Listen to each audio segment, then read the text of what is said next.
माने सहन क्षमता। अब देखेंगे कि जितनी ज्यादा स्ट्रगल उतना ज्यादा टॉलरेंस। हमारे मम्मी पापा ने हमसे ज्यादा स्ट्रगल की हुई थी तो उनके पास काफी टॉलरेंस पावर था। उनका 50% हमने स्ट्रगल किया है तो हमारे पास उनके जितना टॉलरेंस पावर नहीं है, हमारे अंदर 50% टॉलरेंस पावर है। और मजे की बात यह है कि हमारी जो नेक्स्ट जनरेशन है, जो हमारे बच्चे हैं, उनको हमारे से 10% भी स्ट्रगल करने की जरूरत नहीं है। क्यों? क्योंकि उनको जो भी चाहिए वो सारी की सारी फैसिलिटीज हम प्रोवाइड कर देते हैं। एंड इसीलिए नेक्स्ट जनरेशन के अंदर टॉलरेंस पावर भी नहीं है या बहुत कम है। एंड इसीलिए आज 5 साल के 7 साल के बेटे या बेटी के सामने ऊंची आवाज से हम बात नहीं कर सकते। पहले के समय की यदि बात किया करें तो हमारे और आपके मम्मी पापा जब हमको स्कूल पे छोड़ने के लिए आया करते थे तो क्या बोलते थे मास्टर को, सर को क्या बोलते थे? मारना, कुछ भी मारना, कैसे भी मारना, लकड़ी से मारना, फुटपट्टी से मारना, जो भी करना, लेकिन इसको सीधा करके स्कूल से घर पे भेजना। अग्रीड? यस और नो? हमारे मम्मी पापा ऐसा कहा करते थे। और गुजराती में एक कहावत थी, सोटी वागे चमचम ने विद्या आवे। लेकिन आज यदि वही कहावत को मैं कुछ नया रूप देना चाहूंगा तो सोटी वागे चमचम ने छापा में न्यूज आवे जमजम। आज कोई भी मम्मी या पापा अपने बेटे या बेटी को छोड़ने के लिए जाते हैं तो सबसे पहले टीचर को बोलते हैं, खबरदार बेटे के ऊपर हाथ उठाया तो। आपने मेरे बेटे के ऊपर हाथ कैसे उठाया? उसका लाइसेंस तो सिर्फ मेरे पास है। तो हम हमारे मम्मी को, सर को या जो मैडम है उनको हम बोलते हैं कि आपको उसके ऊपर हाथ उठाने की जरूरत नहीं है। एंड लीगली आज कोई भी टीचर बच्चे के ऊपर हाथ उठा सकता नहीं है, जस्ट बिकॉज कि बच्चों के अंदर क्या पावर कम हुआ है? कौन सा पावर?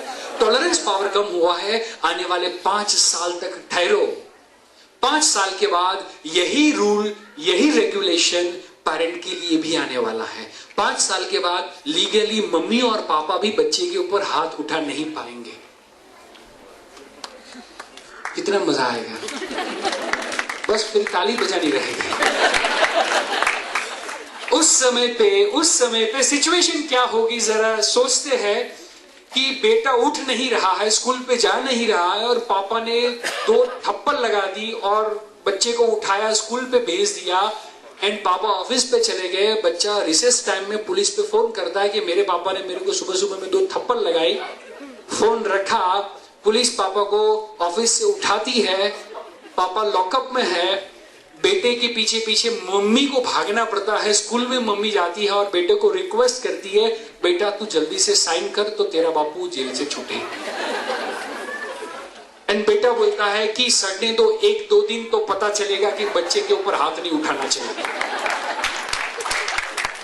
तो बच्चों के ऊपर हाथ नहीं उठाना चाहिए। ये टॉलरेंस पावर बच्चों का दिन ब दिन कम होता जा रहा है। इसीलिए रोक टोक एंड ठोक वाला सिस्टम आगे से जरा भी काम करने वाला नहीं है। बच्चों में इतनी अवेयरनेस है, बच्चे उतने स्मार्ट है।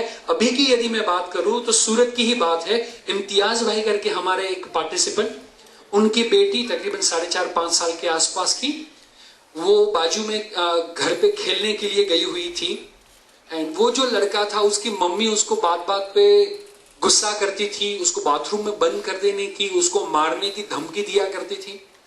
तो जो बेटी है 4.5-5 साल की, उनके मम्मी पापा दोनों ने पेरेंटिंग का वर्कशॉप अटेंड किया हुआ है।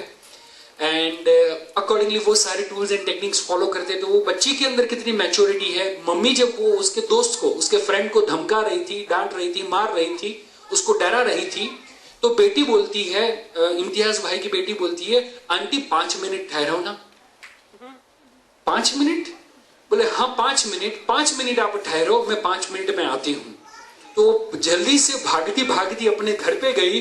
घर पे जाके मेरी सक्सेसफुल पेरेंटिंग की बुक उठा के लेके आई एंड वो आंटी को दी। बोला आप पहले ये पढ़ो फिर बाकी की प्रोसीजर करना। जरा सोचो, आज वो 5-5.5 साल के बच्ची को भी पता चलता है कि बच्चे के ऊपर हाथ उठाना नहीं चाहिए, जस्ट बिकॉज उनका टॉलरेंस पावर कम होता जा रहा है। तो मैं सिंपल सी बात कहता हूं, ये सारे फैक्टर्स की बदौलत यदि हमारा बच्चा हमारी बात नहीं मानता, उसमें बच्चे की कोई भी गलती नहीं है नहीं